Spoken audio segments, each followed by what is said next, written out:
and we have a few irrefutable facts. Yarmolenko on the banks of the Tava River.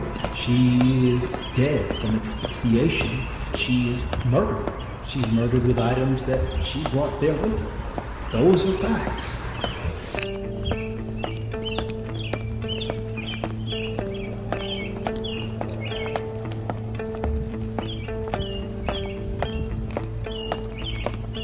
Were any of these doors open when they found her?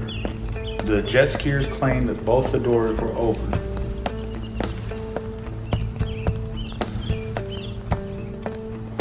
That takes a hell of a strong person. Asphyxiation takes a hell of, it's not an instant thing neither. It takes a lot of muscle power to kill that person. Struggling too. Struggling. You know, with her feet kicking and struggling. It would take him 5 minutes for at least 5 minutes for her to die.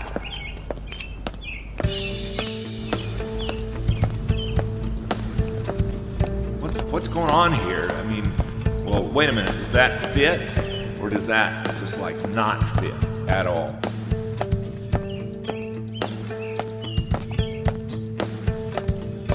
I believe that she was accosted and she was killed.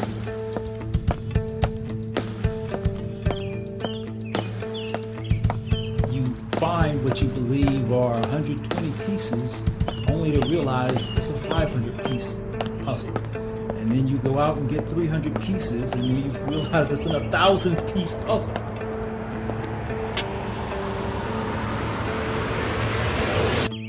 One thing it does do is it makes you want answers.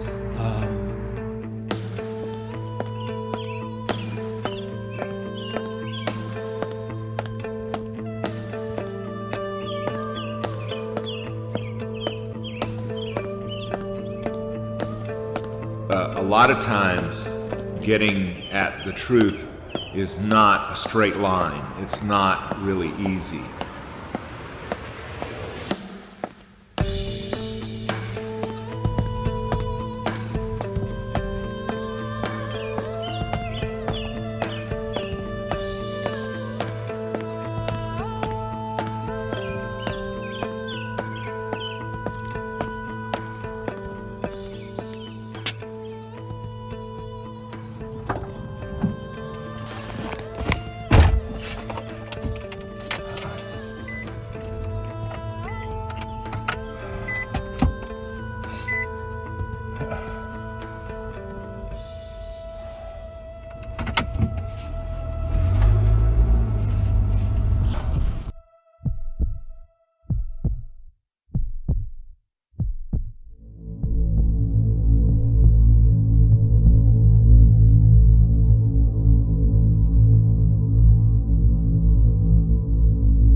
Well, here we are. I've studied the maps, I've reviewed the reports that were out there, and now I'm going to trace her steps that day in May 2008.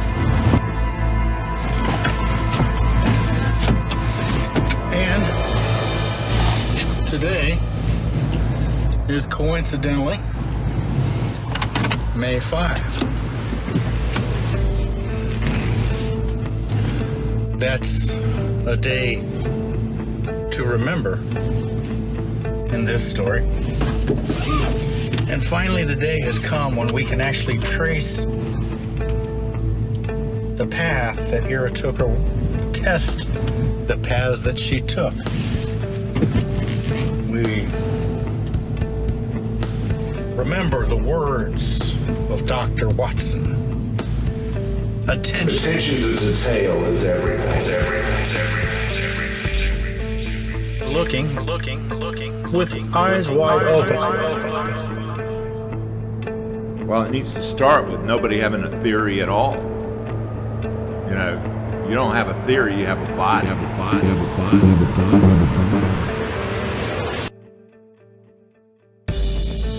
It's the same as an investigative reporter starting on a story. If I have a theory or a narrative, that's going to skew. You know, if I'm looking for, you know. We have to start without a theory.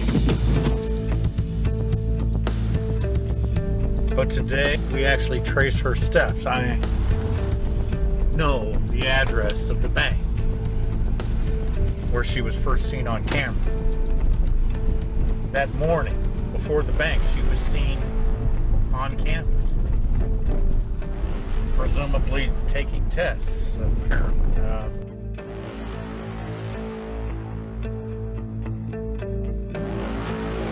What is it we're assuming? Are we assuming she drove herself? It's reasonable to assume that she drove herself there. We don't really know that. What if somebody else drove her there? You know, we assume that she was killed, what, in the driver's seat? So we assume that she drove there alone? I mean, you know, how do we know that? How do we know somebody wasn't in the passenger seat? Somebody wasn't in the back seat?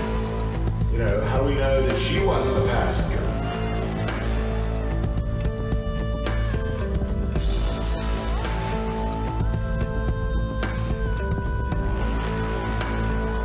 What are the facts?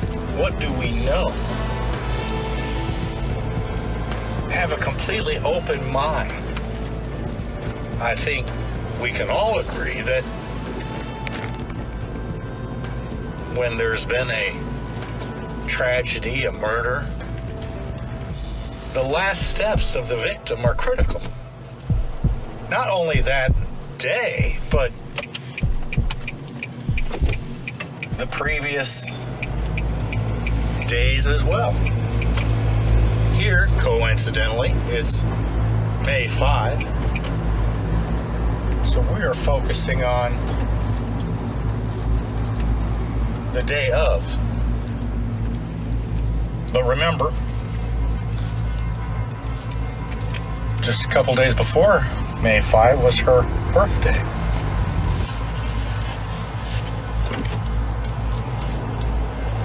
It was 2 or 3 days, I can't remember exactly, but that was a special time period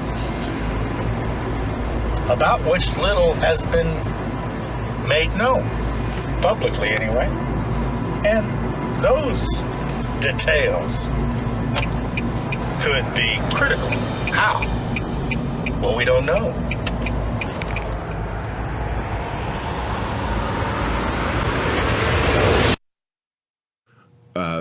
To me, everything about this case in particular revolves around context, or any case.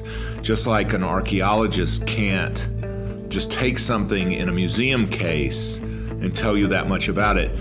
Everything about the context of where something is found establishes its meaning. And so if you take one piece of physical evidence outside of a context, it doesn't necessarily mean anything.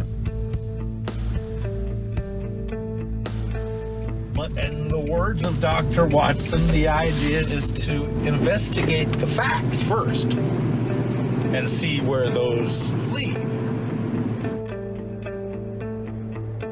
Are we assuming she was killed in the driver's seat or passenger seat?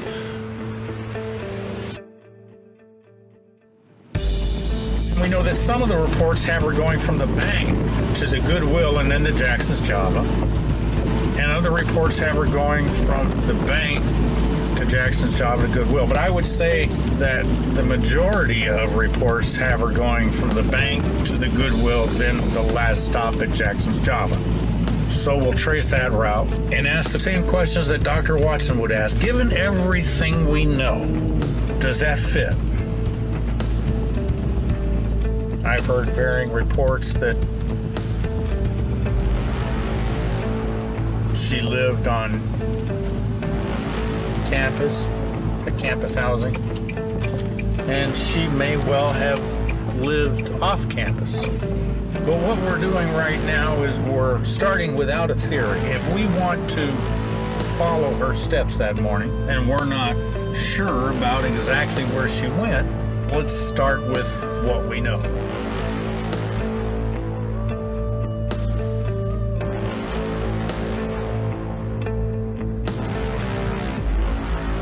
Are we assuming that was where she died and the body wasn't moved? Everything is about how do we know what we, how do we know what we, how do we know what we, how do we know what we, how do we know what we, how do we know.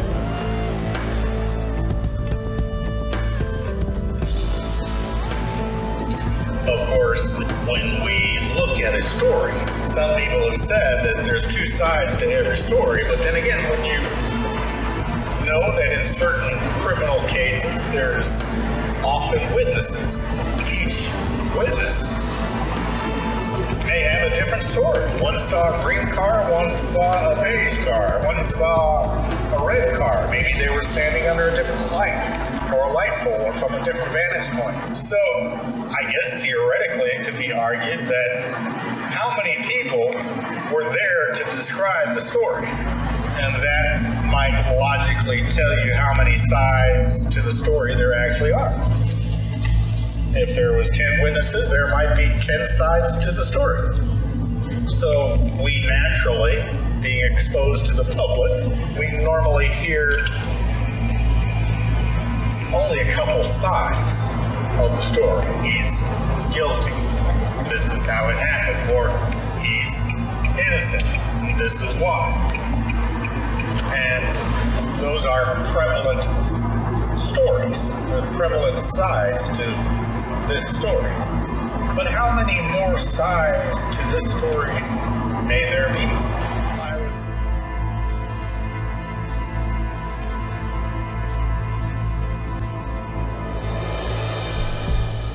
I don't know if she was killed there. She's killed there. She's killed there. She's killed there. She's killed there.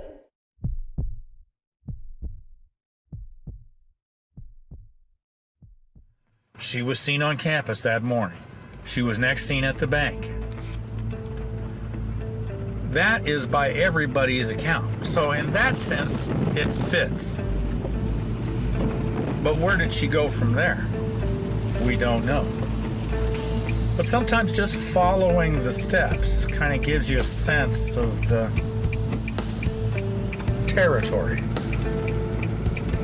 Maybe something comes to mind.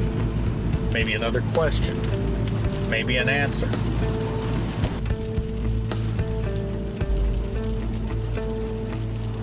How do we know that she wasn't the passenger and that somebody killed her and put her there? Put her there. Put her there. Put her there. Put her there. Put her there.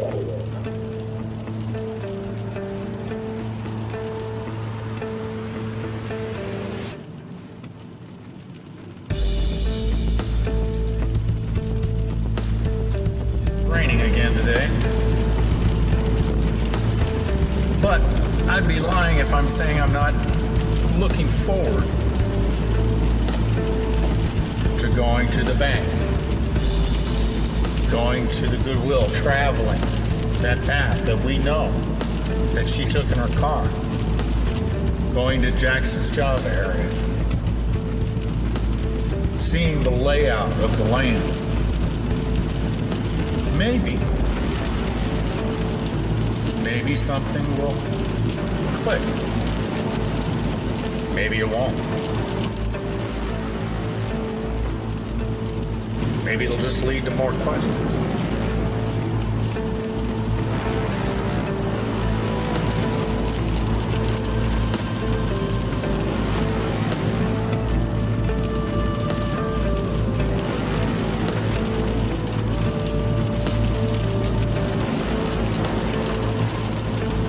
Currently, I'm in the south end of Charlotte.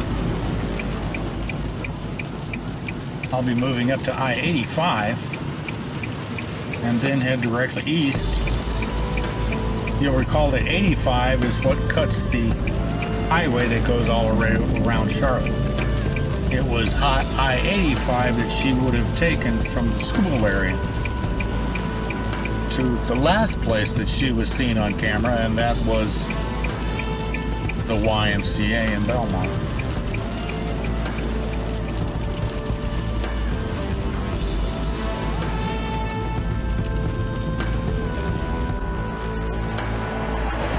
And in the words of Dr. Watson, we may be able to test if something dawns on us. But for now, we head to the place where, by all accounts, she was seen after being seen on campus. And that's the bank.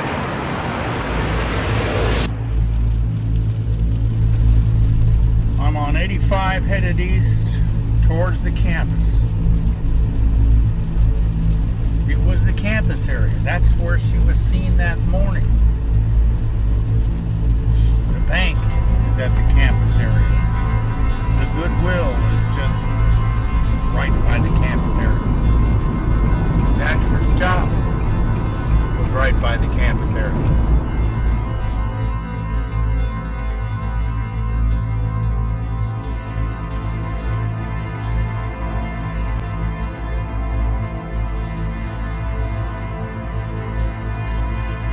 Turning off from 85 onto 49 north, which just goes right in front of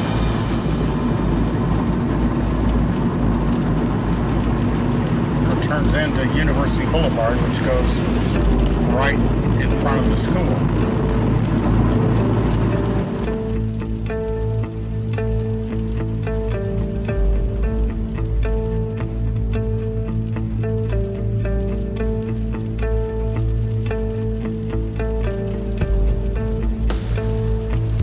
There's something hallowed about these grounds after you've looked at all the maps and you've read all the reports. There's an intangible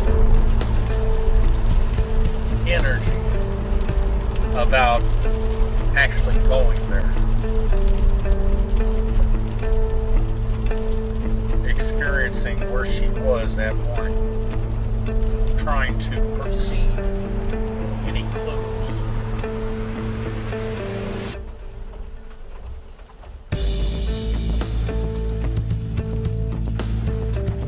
You never know when something might dawn on you.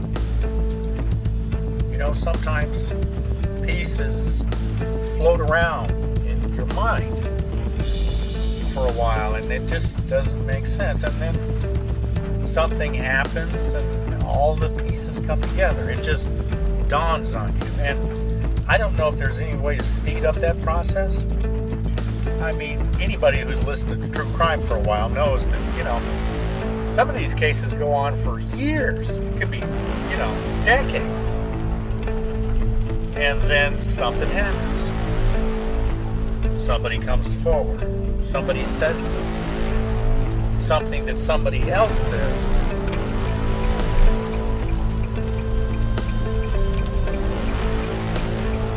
Triggers something in somebody else's mind. And then that person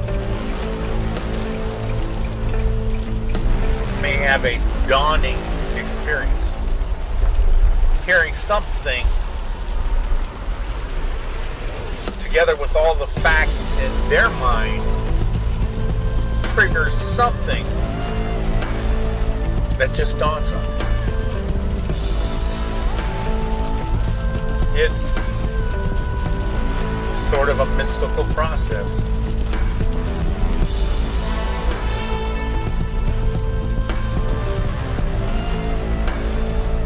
You wonder, why does it work like that?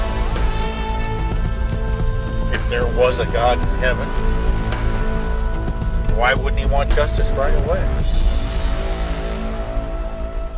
I mean, some of these detectives, you listen to these true crime stories, and some of these detectives, after they've been to the crime scene, after they've notified the families, it becomes personal. I mean, and they'll admit, you know, there's always one or two cases in their careers that they carry with them. And to some, it becomes an obsession to find the truth. And after years and years and years, there may be one little piece, just one little thing that somebody remembers. Or there was a relative of the first perpetrator who knew something, who never wanted to speak but now believes it's time to come forward. There may be somebody out there right now, and that's what's going through their mind. Can you speed up that process? I'm not certain. I guess experience shows that it takes patience and determination and a belief, I think a belief that what may now be unknown can be revealed. I think it takes a little faith. That intangible navigation system deep within our souls.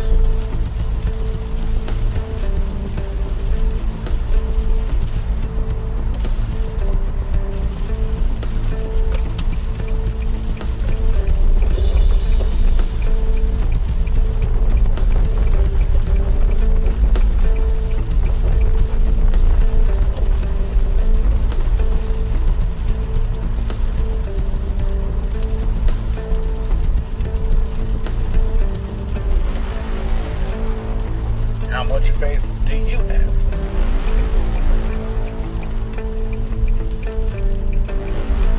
And not to put anybody on the spot in a derogatory or negative way. It's a sincere question.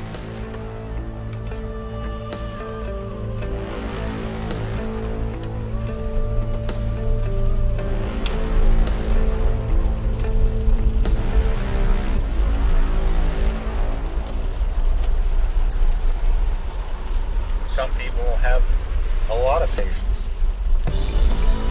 Some people have none. Some people have more than others, but not a lot.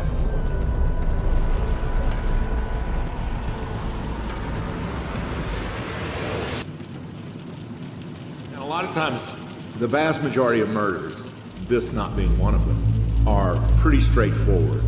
Someone was robbing someone. There's an old defense attorney in Toledo, Ohio when I worked there.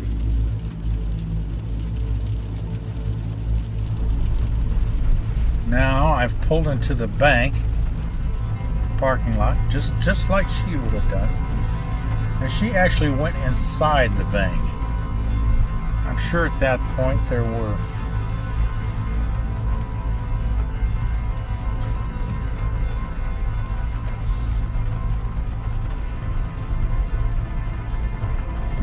ATM machines on the outside. So one asked the question, why was she going inside the bank? She could have pulled through the drive-in ATM lines. This was back in 2008, and pulled money out or made a deposit. It kind of lends itself perhaps into thinking that maybe she went in to make a deposit and she needed immediate cash back.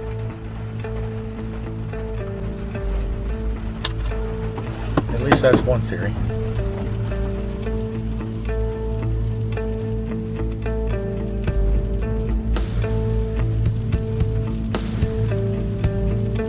Murder is an assault, an assault, an assault, an assault. Is an assault where someone.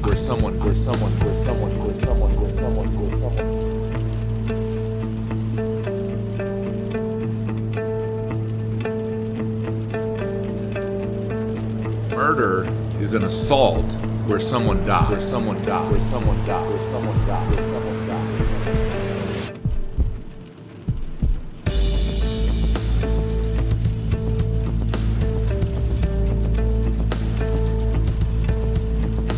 best guy in the state, named Joe Neff. Well, they did a long series about this whole business about time of death.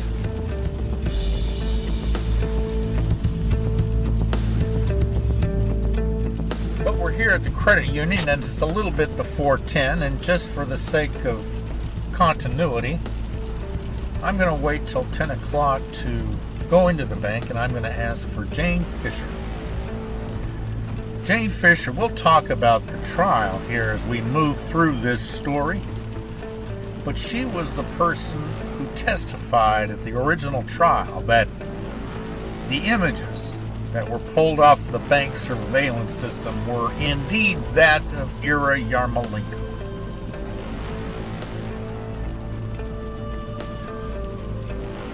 She was asked during trial, do you know what type of transaction she was engaged in? She didn't know. Why didn't she know? She was never asked to know.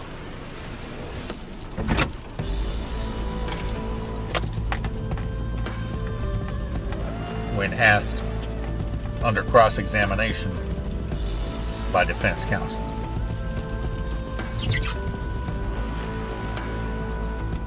Apparently, she may have been some sort of supervisor here. She'd been working at the bank for 13 years back in 2008. I wonder if she's still here. She verified that the surveillance videos that captured Ira that morning indeed came off of the camera system that she was aware of. The actual footage had to come from the main headquarters in Raleigh, North Carolina. I don't know if that's a fact that may help us eventually. I'm not sure. But here we are at the bank.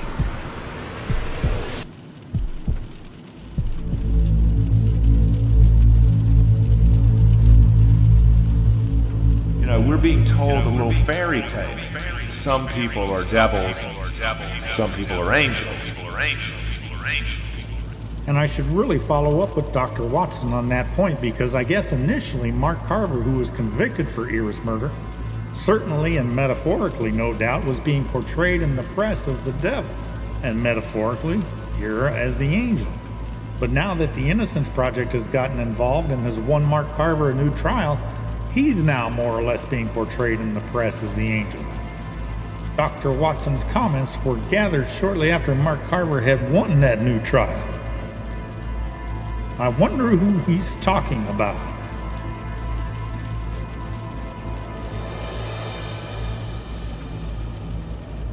Because each element of the investigative process that we've considered lock solid is kind of crumbling.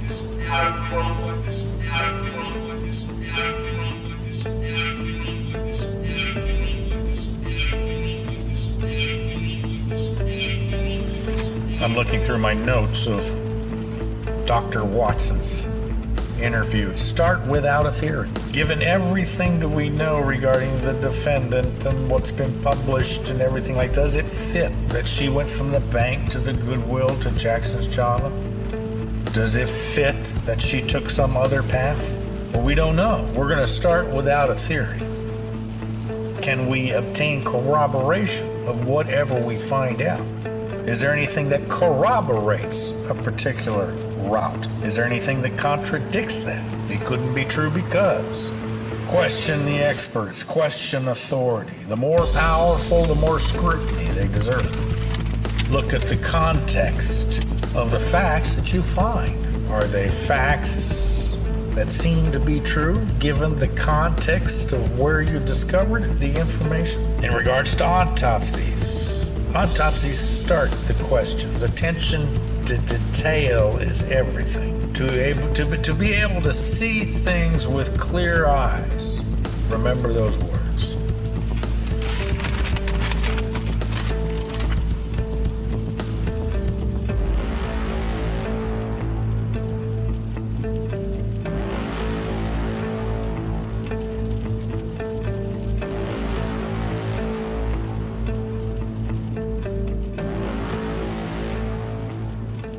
Let's go see if Jan Fisher's here.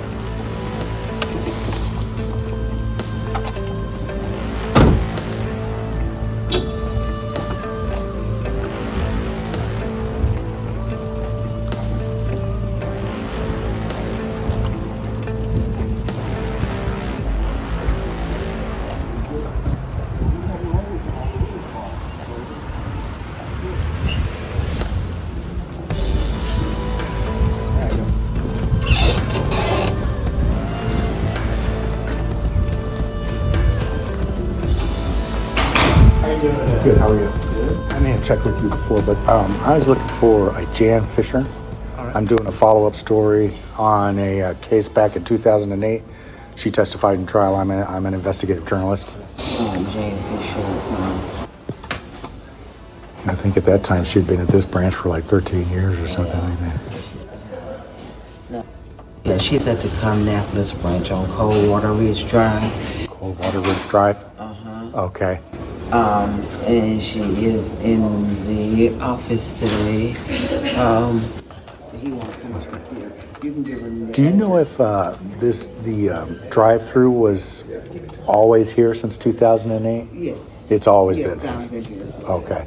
Normally, because she testified that when the person who's came in to the bank, they did a transaction inside, and I'm thinking normally that's like a deposit or something like that.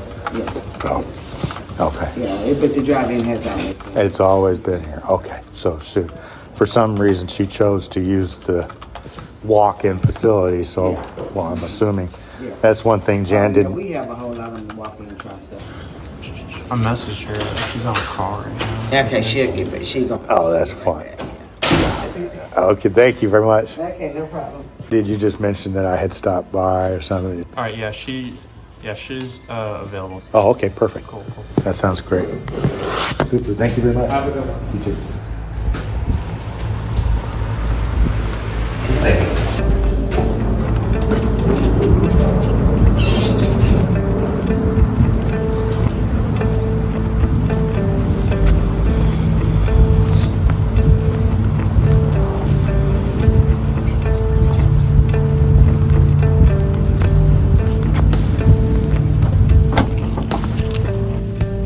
So it appears the elusive Jane Fisher is at a different branch and not available, but we'll catch up with her later. For now, let's travel from the bank to the Goodwill, where Ira was last captured on video dropping off items of clothing and other things at the local drop-off center. You'll recall that there were varying and conflicting news reports of her movements after she left the bank. A majority of the reports had her going from the bank to the Goodwill and then finally to Jackson's Java, where she had worked to drop off a gift for friends, whereas other reports had her going from the bank directly to Jackson's Java and then finally to the Goodwill. So we'll trace the steps for the majority of the reports, going from the bank to the Goodwill, then to Jackson's Java. Of course, we're keeping track of the time it takes to travel and noting anything else peculiar we may find along the way.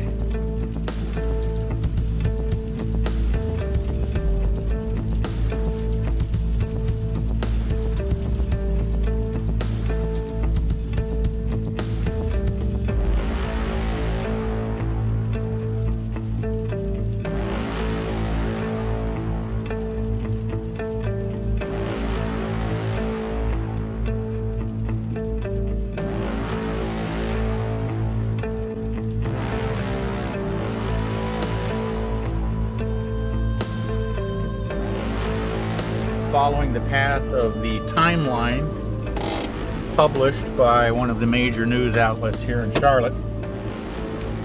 Right now it's 10:21. They published that she was seen here at 10:18. We'll start recording now. It's 10:21 and we will take off out of here at 10:22 just to kind of meet in the middle.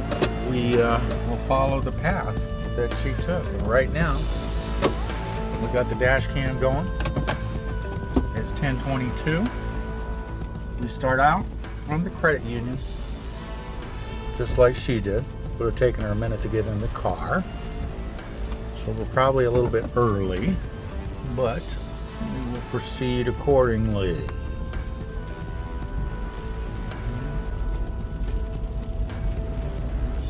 And again, we're going from the credit union to the Goodwill. We're going to take the exact path mentioned in the article.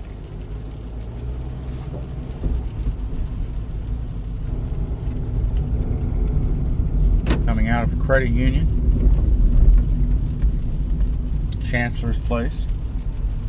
She's coming from here, according to news reports, and she's going to the Goodwill. So she would have come out here. There's a little island in the middle to turn around. Presuming that that was always here. I suppose we can confirm that with a satellite image from Google. That was here. She would have been traveling up the street.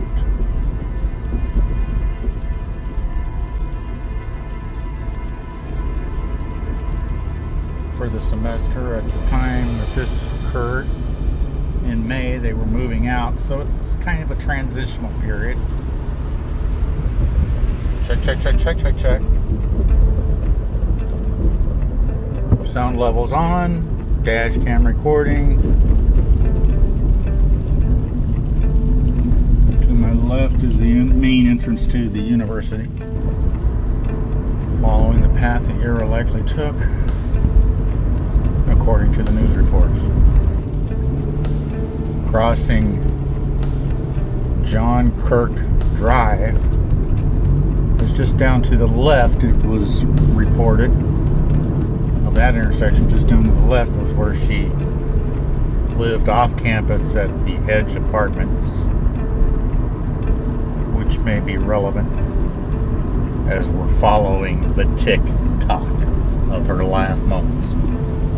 We are headed eastbound on University City Boulevard. We've passed the campus and now we're just going over Interstate 485. University City Boulevard is also referred to as Highway 49, so you might see that on the map if you're so inclined to follow along that way. So we go past 4085 just a little bit, and now we're coming up to an area where we can turn in here. Again, just retracing the steps that, to the best of our ability, we can presume or ascertain that she is reportedly to have taken. Now we're at the Goodwill, okay? And that took approximately 8 minutes. It's now 10:30, and you can see that our travel to the Goodwill was rather slow. So it seemed to have taken 8 minutes to get here. We do know that she got to the Goodwill with a carload full of things that she wanted to give away. The next place it was reported that she was at Jackson's Java at around 10:50. As you can see, the travel that we took was very casual, kind of a slow pace. So the question is, did she do something between the credit union and the Goodwill? Again, just following the tick, the talk. Head on over to the location of Jackson's Java. Here we go.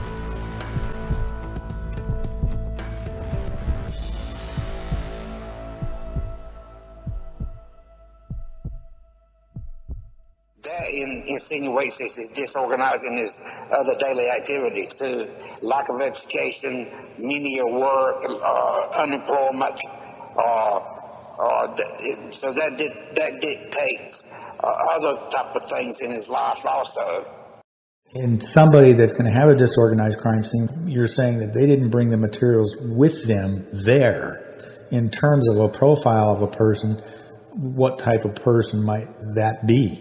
Well, that's the person who committed an opportunistic type crime. There's two types that might fit that.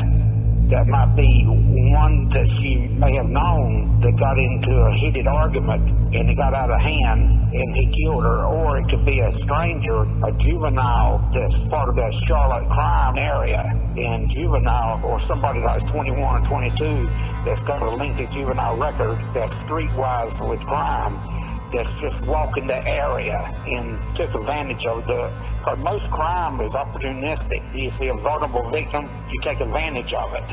In that deep woods down there with that single girl, that was a vulnerable victim, let me tell you. And so you take that, and I'm more leaning toward the latter, where you got a juvenile that's involved in that age 6 to 21 to 22 that attacked her down there, and they didn't bring anything with him to commit the crime because it's opportunistic. So that means that he's streetwise. Yeah, he's got a crime experience. Okay. If a loved one of mine were abducted, the first call I would make would be to the police. The second would be to Dr. Maurice Godwin, PhD. I'm reading a foreword from his book entitled Tracker, Hunting Down Serial Killers. Dr. Godwin specializes in investigative psychology, crime scene analysis, missing persons, and is a pioneer in geographic profiling. And he was the first American to obtain a doctorate degree in investigative psychology from the University of Liverpool in England. He has aided local, state, and law enforcement agencies and is a frequent commentator for the media in high-profile criminal cases. See, the person tried to haphazardly get rid of the vehicle. Okay. And that's what that is.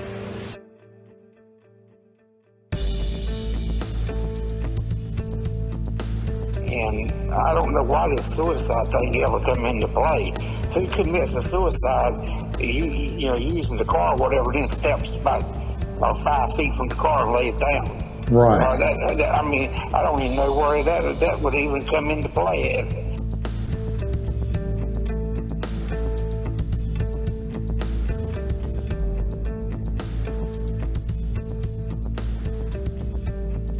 Dr. Godwin was a consultant for CNN during the D.C. sniper terror and accurately predicted the target areas in Maryland and correctly contradicted other profilers about the triggering event.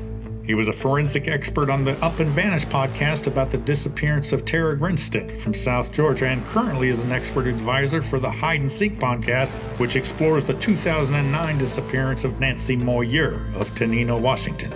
It was a stroke of luck to find out that Dr. Godwin maintains an office in North Carolina not far from Charlotte, and agreed to provide his initial impressions on this case based on the limited information available at the time. Of course, he warned that upon receiving further information and details about the case, those impressions may well change.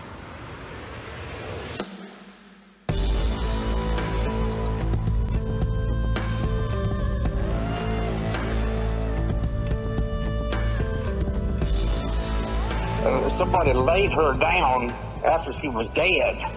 Laid her down about 5 or 6 feet. I don't know the exact distance, but it laid her down near the car on the embankment there after she was dead. They just laid her down beside where the car was at.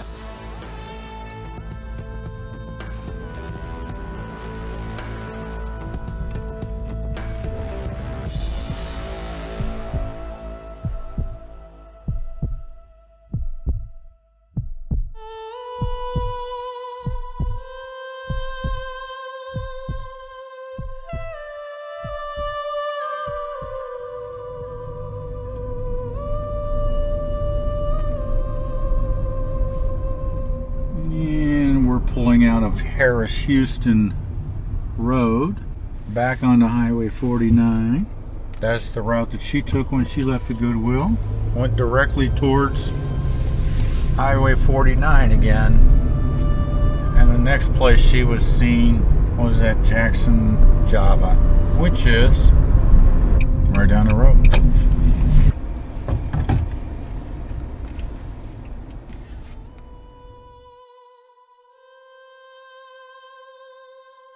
If you're going to have to guess at this stage, if we follow that line of thought that somebody laid her down, what would be the purpose in that? Well, you have to understand, I call these effective type of killers, effective vehicle type killers. They use the victim as a vehicle to vent their rage and anger, their internal rage and anger on. The reason why they leave the body there is because everything is, they're so wrapped up emotionally into the crime and strangle her and whatever. What they do when they come out of that, for just a second or two, then they're faced with trying to get away with not being discovered. And so what they do, they ram the car down there to try that didn't go down. So now they get away from the crime scene. She was dumped on the bank of the river just like the car was. There's nothing really any special importance of her being particularly there on the bank of the river.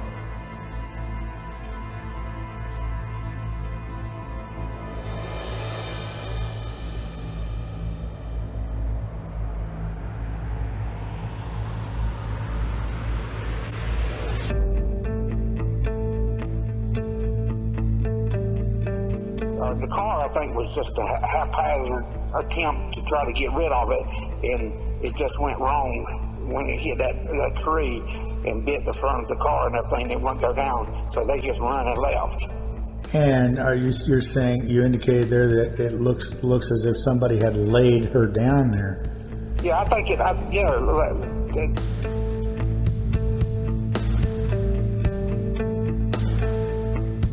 Okay. And you had, I think initially we had thought that there was a certain amount of staging. And why would that be? I mean, that's part of it, I would presume. Well, I'm not seeing the close up of any of the body. Right. See, I need to see close up of the body to make that kind of statement. Okay. But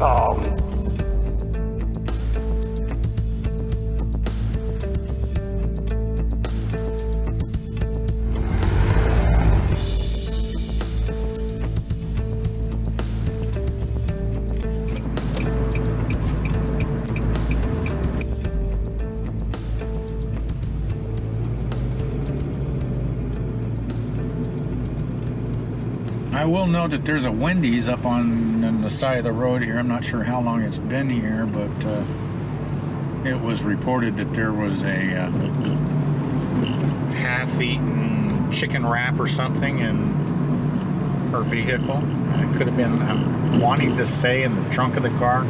So it's a little bit unusual that is a, if she was a vegetarian, as I've heard. It's obviously unusual that there would be a half-eaten chicken wrap from Wendy's in her vehicle. Would indicate that perhaps she may have been with somebody that she knew.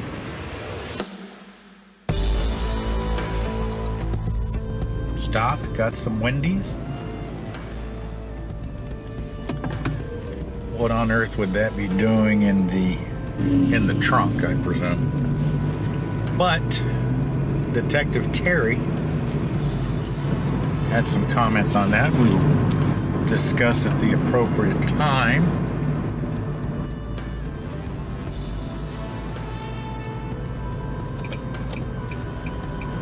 For now, we're just following the path back down 49 to Jackson, Java.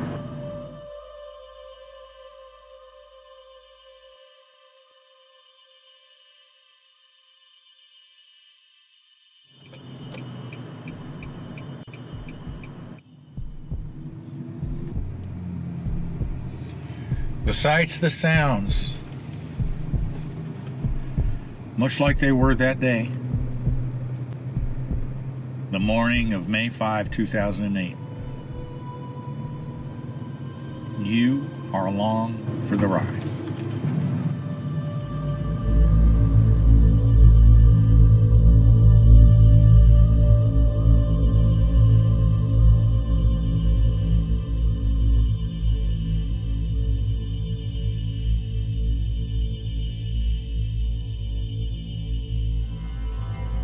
Maybe somebody sees something that we didn't notice. Wasn't picked up the first time around. Here's John Kirk Drive again. Just to the right was the Edge Apartments, where I believe she was living with Masha, her roommate. I have not confirmed that with corroborative evidence, but that was reported from at least one source. I always like to verify a source with another source. Corroboration. Makes sense from everything else I've heard, actually. She was living off campus the second year. There. Pardon the brakes. Do not try this at home, folks. Unless you're in Charlotte. Unless home is Charlotte, right here. And it doesn't really matter. You are home.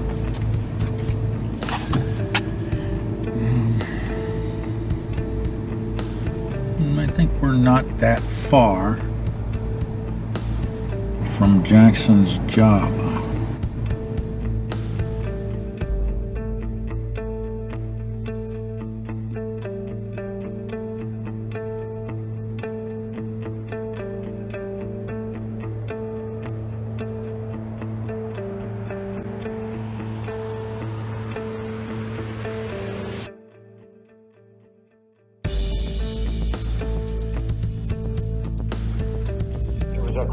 It was a quickie, done and out. Right. Yeah. And that's what kind of perplexes me. Is that why they would take the extra time to pull the body out? You know what I mean? There's some sort of, if the body was in the car, or because they're trying to haphazardly get rid of the car. Right. But it didn't work because they hit that damn tree. Gotcha. So they may have been taking the body out to dump it in the river or send it downstream, or something like that, and they might have been interrupted by the jet skiers that were coming upriver. I suppose that's one. I guess if we were following that theory just initially, that the car was supposed to go in the water and everything was supposed to disappear. If it didn't, now it's like, well, let's get the body in the river at least, or something like that. For various reasons. I mean, do you think that's a possibility? He tried to keep her in the car and try to send her in the car in the river. In the car. The car, that's right. And when that doesn't happen, they go to plan B, something. And see what starts happening now is panicking. The time seems to be speeding up a lot more when you're in a situation like that. So the best thing to do is just leave it all behind and just get out of there. Right. Yeah. You would think so, wouldn't you? Yes. So it was.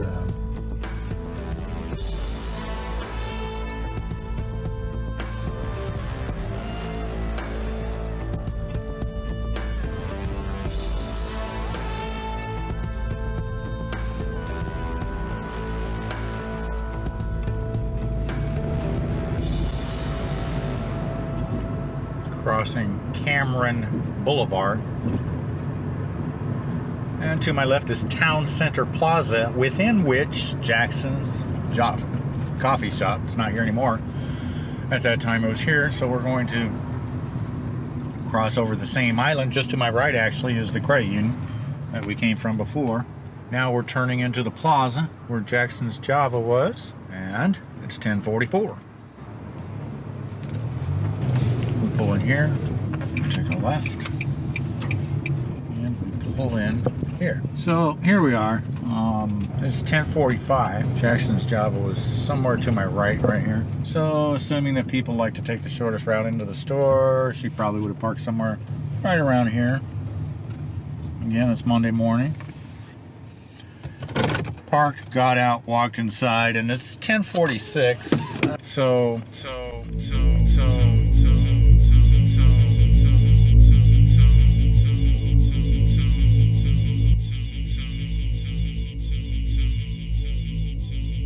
Where was her purse at? Well, you mean the one that the blue ribbon was taken from? Was that her purse? It was more like a handbag. I wouldn't necessarily call it a purse.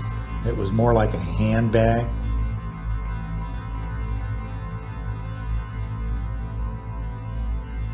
From the Goodwill dropping off stuff to here, it took us roughly 11 minutes. on the way to the Goodwill from the credit union, which is really just across the street from here. It took about 8 minutes, so we took our time, and it seemed to take a little bit longer, so it was about 11 minutes. But in any case, it says she was seen there around 10:50. The exact terminology used was Yarmolenko stops at Jackson's job at 10:50 a.m. And that was taking 3 minutes longer on 49.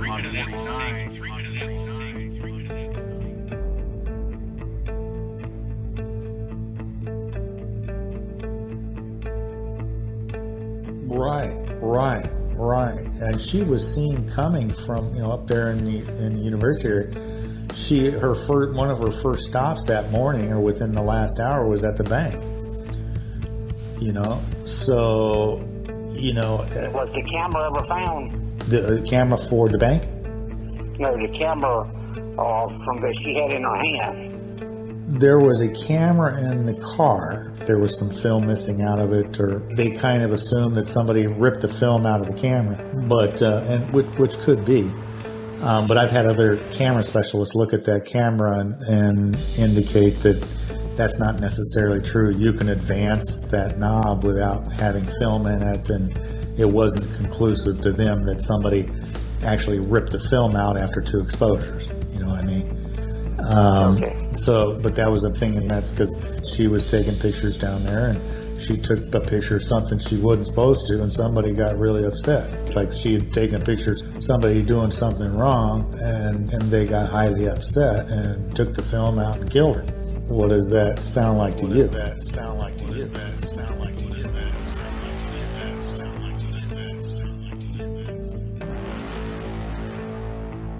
Another thing you have to consider too is the bungee things. They were talking about them coming out of the trunk. Yeah. Well, how are you going to restrain a victim and use a car key to open a trunk and get those things out at the same time with just one person? Right. So you're thinking it might have been 2 people. Might have been 2 people involved in that. That's right. That's interesting.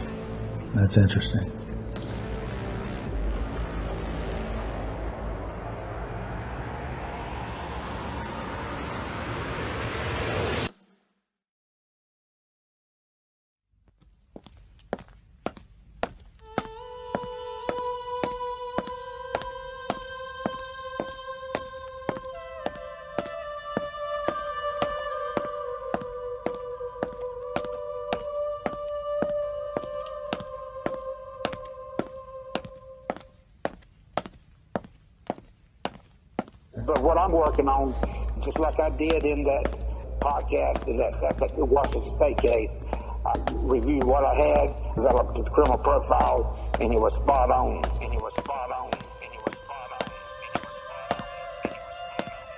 So, and that's what I'm going to do in this case too.